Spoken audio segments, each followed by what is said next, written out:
Le bonheur subaquatique, à Marseille ou Martinique, et vivre la pesanteur, d'émerveiller à toute heure. Lance-toi. Bonjour, quelles sont vos destinations plongées préférées et où est-ce que je vais vous emmener? Lance-toi avec Aquadomia. Bonjour, c'est Vincent de l'école de plongée Aquadomia, spécialiste de la formation plongée accélérée sur mesure du débutant au moniteur de plongée loisirs et au moniteur de plongée tech à Marseille, Parc national des Calanques. Alors pourquoi je fais cette vidéo aujourd'hui? Tout simplement puisque récemment j'ai fait un petit questionnaire dans la communauté YouTube, donc merci d'avoir répondu. J'ai eu plus de 100 réponses à ce questionnaire où je vous demandais où souhaiteriez-vous que la prochaine université d'hiver ait lieu. Vous savez que traditionnellement jusqu'à aujourd'hui je réalisais mes formations à Marseille, Parc national des Calanques toute l'année. C'est toujours le cas pour Aquadomia, toute l'année, même en hiver.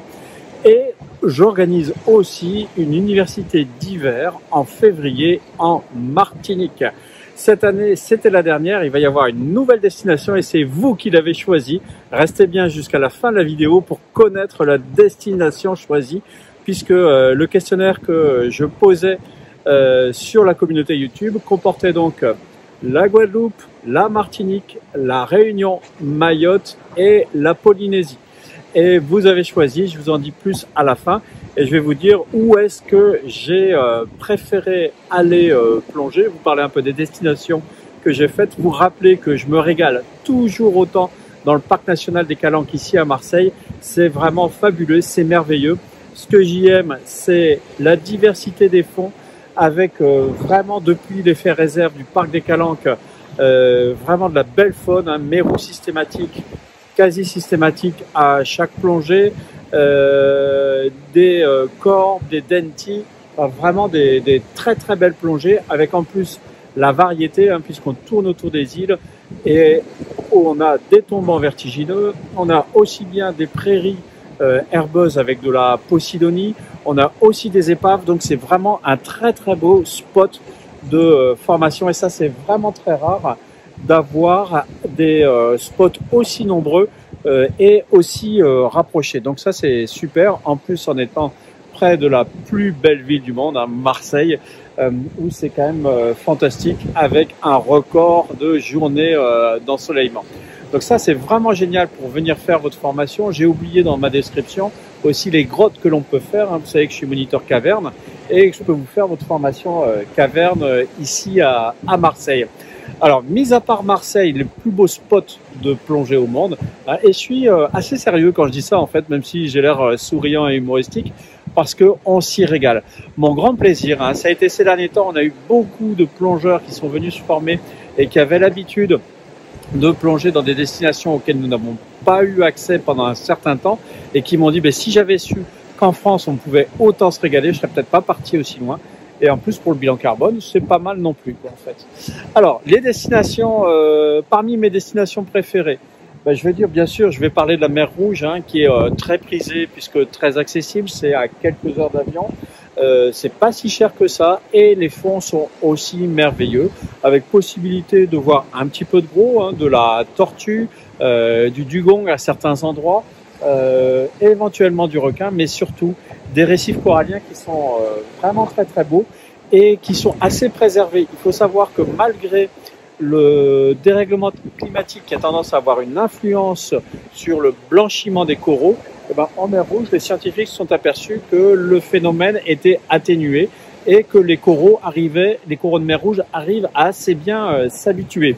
Donc en mer Rouge, j'ai fait des super séjours, que ce soit à Hurghada, à Safaga, à Marsa Alam ou en croisière.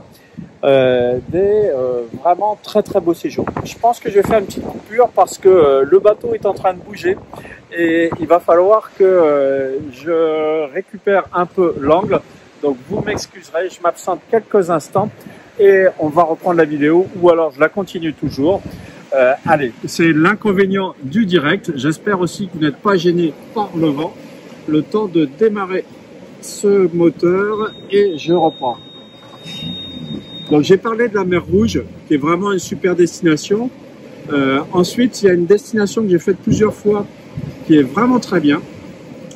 C'est les Maldives. Alors les Maldives, c'est moins accessible, hein, puisque le temps d'avion est assez long, hein, pour y aller. Il y a à peu près 18 heures d'avion, ou un peu plus de 12 heures, pardon.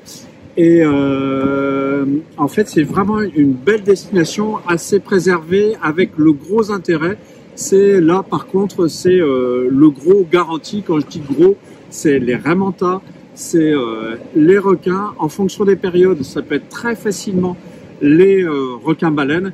Et la meilleure façon de faire les Maldives, c'est bien sûr en croisière, puisque sur les atolls, il y a des beaux hôtels, certes, mais pour y plonger, ce n'est pas la panacée, puisque là, les sites sont assez peu variés et vous pouvez pas vous déplacer là où la faune est intéressante. Donc, les croisières aux Maldives, c'est vraiment extraordinaire, d'autant plus que les formules croisières, excusez-moi, hein, c'est un peu bruyant, je mets l'ancre arrière pour assurer le bateau, vous avez tout en direct. Et donc, les croisières, c'est vraiment une bonne formule, puisque vous êtes toujours sur place, et ça c'est vraiment très très fort. Alors ensuite, une destination que j'ai beaucoup appréciée, c'est aussi l'Asie du Sud-Est, même si c'est pas forcément celle que j'ai le plus préférée, mais j'entends par là la Thaïlande, et aussi, alors là je crois que je vais couper au montage. Pardon, excusez-moi. Me revoici, le bateau est assuré. Je vais pouvoir me replacer à l'avant de manière à être un peu à l'abri du vent. Vraiment, vous allez pouvoir mettre des je n'aime pas sur cette vidéo, hein, mais comme je vous le disais, c'est l'inconvénient du direct. Donc, l'Asie du Sud-Est, j'y ai fait des belles croisières aussi en remontant vers les Similan en direction de la Birmanie, où là aussi il y a des très très beaux spots. Ce que je reproche un petit peu à la Thaïlande, c'est la surfréquentation à certains endroits, certaines îles, hein, qui sont très cotées, mais c'était aussi des très très belles plongées. Je me suis régalé aussi aux Philippines, hein, notamment sur cette île dédiée au requin renard, hein, ce requin avec une longue queue que vous retrouvez dans le live requin qu'on a fait avec Jérémy notamment, hein, sur la chaîne YouTube. Donc le requin renard qui est vraiment sympathique à voir. Les Philippines, j'ai aussi adoré le décor extérieur. C'est quelque chose qui compte aussi en plongée à chaque fois, hein, prendre en compte les paramètres externes. Ensuite, j'ai beaucoup apprécié également mes plongées au Mexique, où là j'ai des bons souvenirs d'énormes tortues, mais vraiment énormes. Sachant qu'au Mexique, il y a plusieurs endroits, hein, les côtes sont longues, mais je m'y suis régalé. Ensuite, autre destination que j'ai pu faire, je suis en train de réfléchir en même temps, c'est les Bahamas. Les Bahamas en croisière. Alors là, c'était très sympathique en croisière voilier, où là, j'ai beaucoup apprécié les requins, même si ce qui était un petit peu moche, c'est que à l'époque, il y avait encore beaucoup de feeding. Donc c'était de la plongée spectacle. Bien sûr, je ne peux pas parler des destinations plongées de rêve sans parler de la Polynésie, hein, où j'ai fait vraiment des très très très belles plongées avec des tas de requins, tas de tortues, des beaux reliefs coralliens. Donc c'était vraiment très très sympathique. Après, comme autre destination, je vais en oublier, j'ai fait aussi un peu moins exotique l'Écosse, hein, dans le Clyde Estuary en face de Glasgow, et là il y a vraiment des superbes épaves avec un décor qui est plus ressemblant à celui de la Bretagne ici en France, hein, c'est-à-dire des eaux assez chargées mais très très riches, notamment en crustacés, beaucoup de crabes, beaucoup de langoustes, de homards, et somme toute des plongées très vertes mais très sympathiques. Alors maintenant, je vais pouvoir peut-être vous dévoiler les nouvelles destinations, mais j'aimerais bien que vous me disiez en commentaire, pardon, quelles sont été vos destinations plongées. et quelles ont été celles que vous avez appréciées, quelles sont celles que vous voudriez faire. Et donc je vais pouvoir vous dévoiler le résultat du questionnaire qui a été posté en ligne, où il y a plus de 100 répondants, donc les résultats sont significativement représentatifs. Et donc pour l'Université d'hiver, pour faire votre formation plongée cet hiver avec l'Aquadomia, avec un peu d'exotisme, vous avez tous choisi la Polynésie.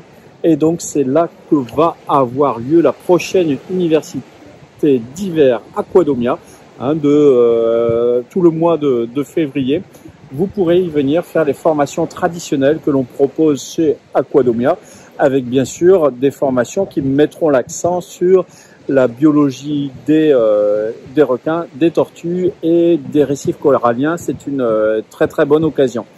Alors ensuite, il ne faut pas oublier que je propose également une croisière aux Maldives pour le début d'année 2022. Donc dépêchez-vous de réserver, parce que c'est une croisière que je me réserve le droit d'annuler s'il n'y a pas d'inscription suffisamment tôt. Je sais que ce n'est pas facile en ce moment de se décider à l'avance, mais sachez que c'est une croisière qui a lieu en tout début d'année. Une croisière, donc la meilleure façon de découvrir les Maldives, avec un bel itinéraire pour découvrir les requins, les tortues, les raies mantas, avec une excellente prestation à bord en termes de repas, c'est important aussi. Pour ce qui concerne l'Université d'hiver en Polynésie, je vous en touche quelques mots, même si ça fera l'objet d'une vidéo séparée. Ce sera sur Tahiti même, sur la presqu'île, donc la façade est, si je ne me trompe pas. Et donc vous serez super bien accueillis par mon partenaire Thomas, avec qui on a décidé de vivre cette nouvelle aventure. Il va de soi que je ne vais pas renier mes amours pour la Martinique, mais en tout cas pour 2022, l'Université d'hiver sera bel et bien en Polynésie. Et donc je vous remercie vraiment d'avoir participé à ce sondage et de m'avoir éclairé sur la destination à choisir pour l'année prochaine. Donc j'espère maintenant que vous allez vous inscrire pour y venir, si possible en Polynésie. Venez minimum 3 semaines pour faire votre formation plongée, on va dire grand minimum 2 semaines. Il faut savoir qu'il y a un décalage complet et que le temps d'avion est quand même hyper long. Il faut en tenir compte. Voilà, donc n'oubliez pas en commentaire de me faire part, comme je disais tout à l'heure, de vos destinations préférées, celles où vous vous êtes régalé, celles où vous aimeriez aller et celles peut-être où vous n'aimeriez surtout pas aller. Et puis, bien sûr, n'hésitez pas sur aquadomia.com à réserver votre formation pour venir vous régaler dans le parc national des Calanques. Et si vous avez des questions, n'oubliez pas de les poster en commentaire. À très bientôt à Marseille, Parc des Calanques, aux Maldives ou en Polynésie. Au revoir. Lance-toi avec Aquadomia. Se former là-bas, c'est une sacrée chance. Certains croient même que t'es en vacances. C'est cool, c'est top, c'est beau, c'est extra.